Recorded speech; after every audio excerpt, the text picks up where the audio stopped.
Bien, acá estamos de regreso, como en tu casa, cómodos, en el living, charlando sobre aquello que más nos gusta. Yo tengo el privilegio de tener a mi lado personas que tienen un conocimiento realmente fantástico.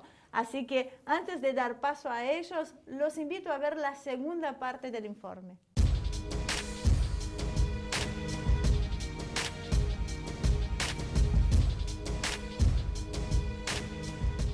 El último de esta trilogía es Edward Bernays, seguramente el más conocido de los tres, sobrino de Sigmund Freud. La revista Time lo contó entre las 100 personas más influyentes del siglo XX. Bernays, un estudioso de la mente, es quien estableció la relación entre el deseo inconsciente y la publicidad. Si entendemos el mecanismo y los motivos de la mente grupal, entonces ¿no es posible controlar y regimentar a las masas según nuestra propia voluntad sin que ellos lo sepan? La reciente práctica de la propaganda ha probado que es posible, decía Bernays con absoluta razón. Seguramente su primer éxito fue lo que le abrió las puertas. En una sociedad donde estaba mal visto que las mujeres fumen, era una traba para el crecimiento de la venta de cigarrillos. Philip Morris le encargó una campaña para aumentar sus ventas y los resultados fueron tan asombrosos que aún nos sorprenden. Para sus fines, consideró la necesidad de cambiar la imagen negativa del cigarrillo por una sofisticada y liberadora. Contrató a un grupo de esbeltas modelos y les indicó que sacaran juntas sus cigarrillos a su orden y fumaran ante el público. La prensa estaba convocada y esperaba el espectáculo que Bernays denominó hábilmente Antorchas de Libertad. Bernays sabía que había surgido un movimiento feminista que luchaba por la igualdad de las mujeres y se dio cuenta de lo importante que resultaba utilizarlo para sus fines. Y logró que las mujeres asociaran feminismo, liberación y fumar, introduciendo al consumo del tabaco a millones de mujeres que luego lo pagarían con su salud. Bernays creó el sueño americano.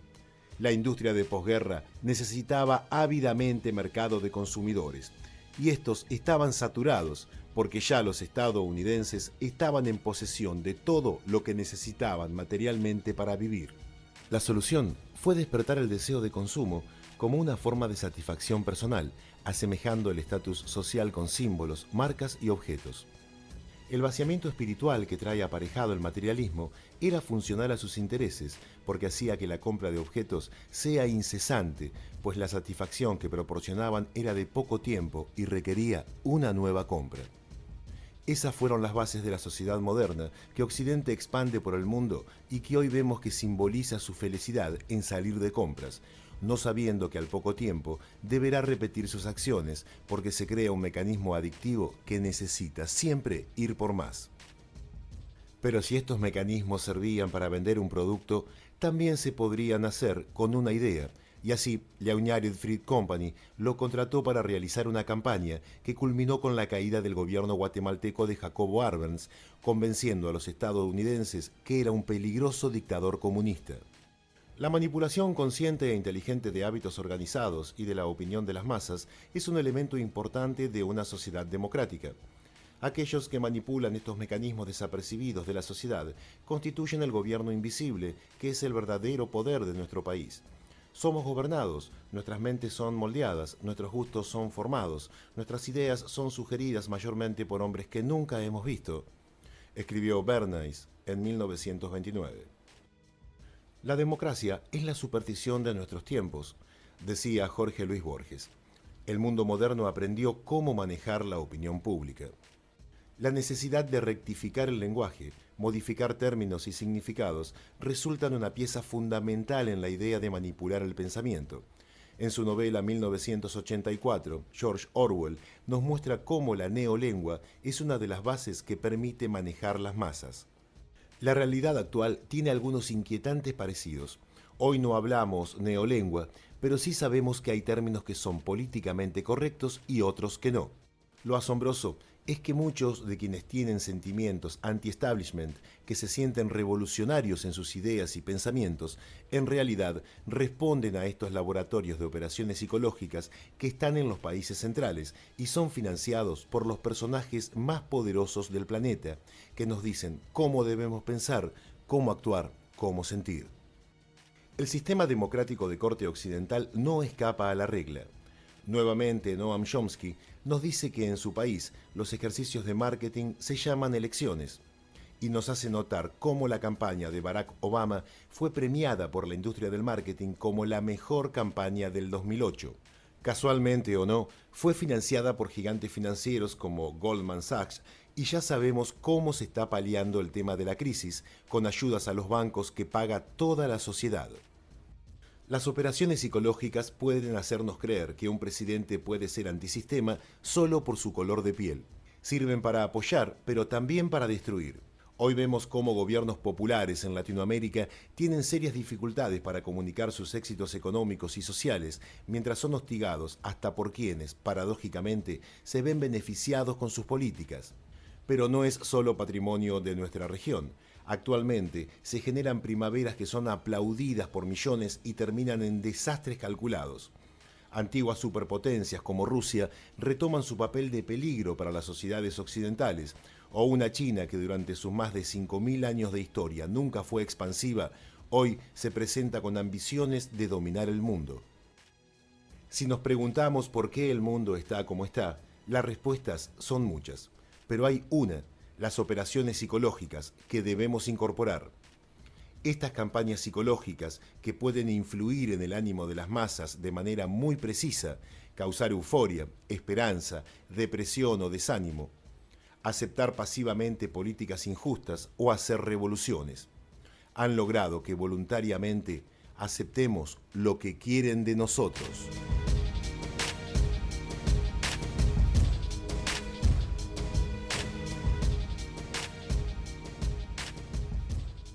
Me quedé pensando, la verdad.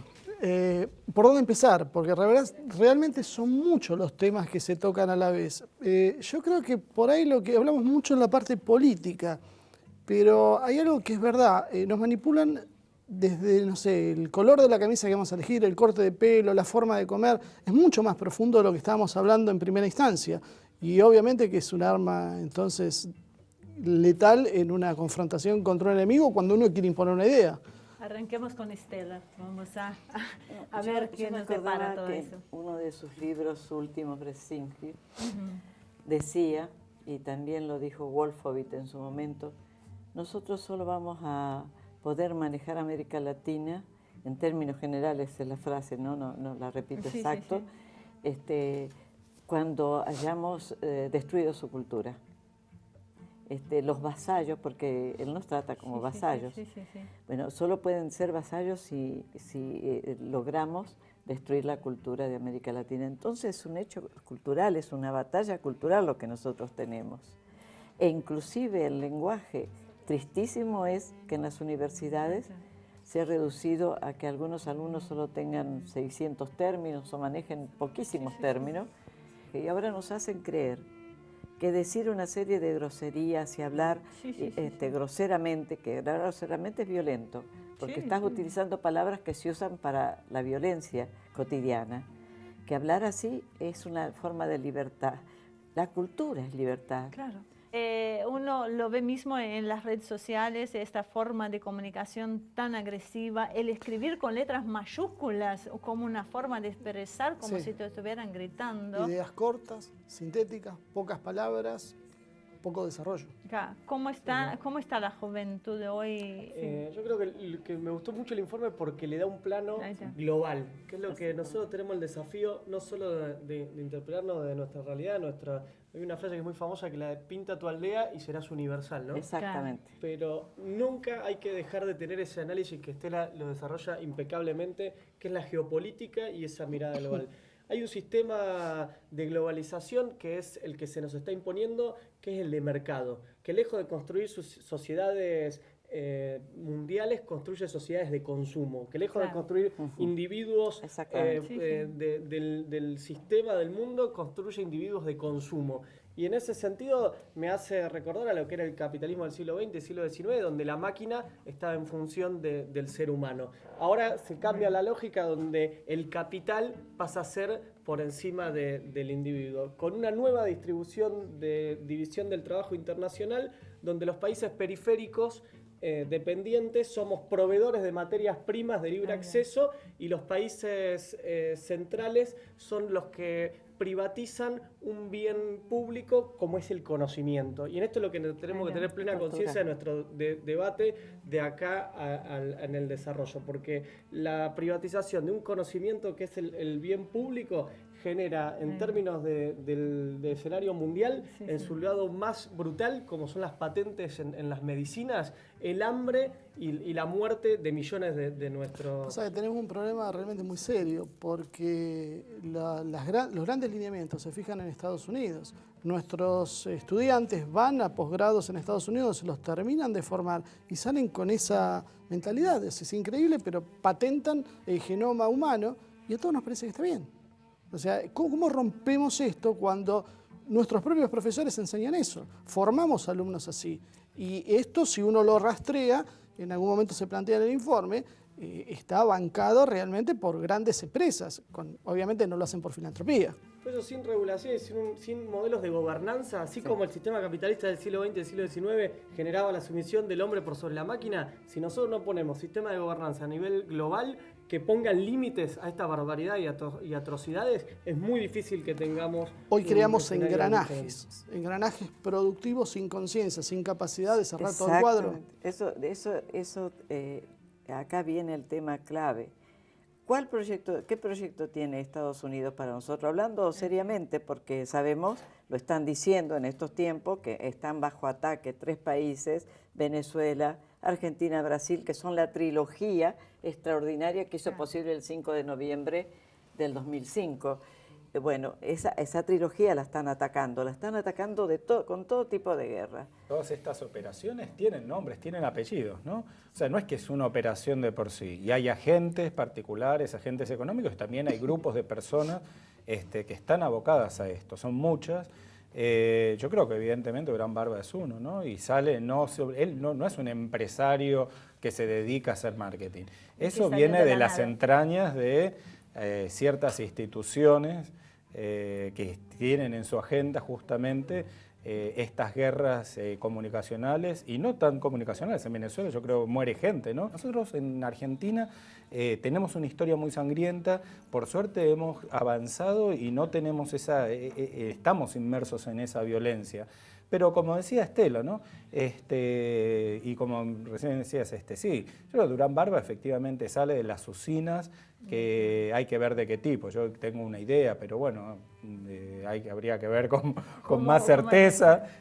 Tiene sus oficinas en Washington, donde hay todo tipo de latinoamericanos, ¿no? Y esas son operaciones que hace no solamente en la Argentina y que no las hace él. No es que es un genio como lo pintan. A mí me gustaría agregar a todo lo que se dijo, y aprovechando siempre, como digo, que hay poco espacio para hablar de esto, entonces uno tiene que aprovechar a poder bajar la mayor cantidad de conceptos. Hay 3 conceptos muy rápidos que quiero bajar. Uno, que el ciudadano me parece que tiene que entender de que las estructuras en parte se pelean por apoderarse del relato, ¿sí? La construcción del relato. Segundo, me parece importante como conclusión de estos 10, 15 años de esta ola de centroizquierdismo que hubo en América Latina, es que se logró sacar de la sombra, ¿sí? Esta disputa comunicacional en la cual yo por ahí militaba en los años 90 y estaba totalmente ajeno, en que había semejante poder oculto. Y el tercer concepto, y que tiene que ver un poco con las consecuencias de la geopolítica de la comunicación y con esta era de la comunicación global, uno muchas veces, los latinoamericanos, yo escucho y me incluyo, a veces despotricamos contra Occidente, olvidándonos que nosotros mismos somos parte de Occidente. Y entonces la reflexión apunta también para ver un poquito las consecuencias de esta geopolítica de la comunicación en los pueblos originarios. Como hablábamos de genocidios culturales y los genocidios culturales que se están provocando en nuestros pueblos originarios latinoamericanos con esta globalización de la comunicación en donde la cultura, ¿sí? La única cultura que se baja es la cultura occidental. 10 segundos para cerrar, por favor, Estela, 10 segundos Camilo, y ya nos tenemos que ir. Con ganas de ya empezar a volverlo. Creo que nos estamos equivocando a veces al continuar la agenda del enemigo, para decirlo en términos correctos. Entonces nosotros podemos crear nuestras propias agendas. ¿Qué nos pasó? Y estamos siempre pendientes, estamos respondiendo a fulano, dejemos Claro. de responder. Ofensiva, Claro. la ofensiva Ahí está. de descolonización cultural, la ofensiva cultural que nosotros nos merecemos como uno de los el único continente que en este periodo histórico está resistiendo. Camilo, por No, favor. yo agradecer la realidad, que la posibilidad de poder estar acá junto a ustedes, junto a Estela, charlando sobre no solo Ahí la está. política local, digamos, y la realidad que tenemos de acá a un futuro cercano, sino la posibilidad de esta visión estratégica, conceptual con los compañeros que están acá presentes. Ahí está. Es un honor, un orgullo, así que se disfruta mucho de poder estar Ahí acá está. presentes. Así que Hermoso. muchas gracias. principalmente. Muchísimas gracias a ustedes, chicos. No hay tiempo para nadie más, así que la verdad fue un programa magnífico. Así que muchísimas gracias por la presencia de ustedes. y por Gracias. todo. Los espejos son un reflejo de nuestra realidad, pero bien sabemos que se deforman según sean hechos. Así que los invitamos a seguir con nosotros en la próxima edición para develar lo que se esconden bajo estos reflejos.